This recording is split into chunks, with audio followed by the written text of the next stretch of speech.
Alright everybody, video vlog check everybody, Azrael here. This is my day 8. Day 8 for the Great Palawan Travel.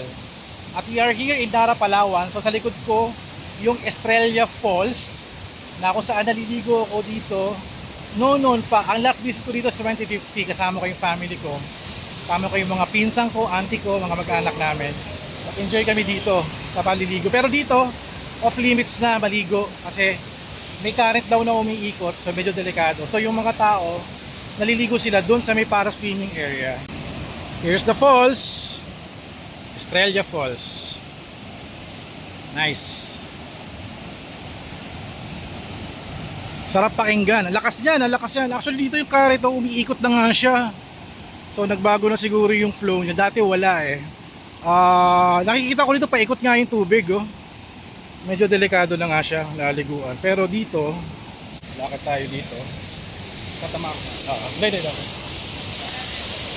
360 ba yan? Dito. Magbubulit ka. Dito ako dito. Dito lang ako. Ayan. So, ito yung liguan area kung saan dyan kami naliligo ni na Asyon noon. Pero ngayon, dito na. Bawal na maligo dito. At ay pwede na maligo. Napakalamig ng tubig dito. Gusto ko magtampisaw.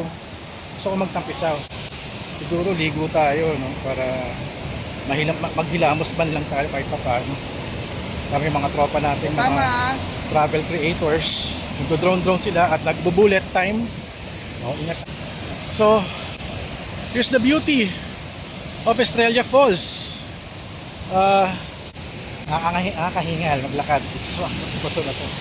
So hindi ko alam kailan kami next makakabalik dito, pero we're going back to Palawan kasi may isa pang tour kami next time, baka November no. Nagyayaw yung mga LGU ulit na pumunta dito.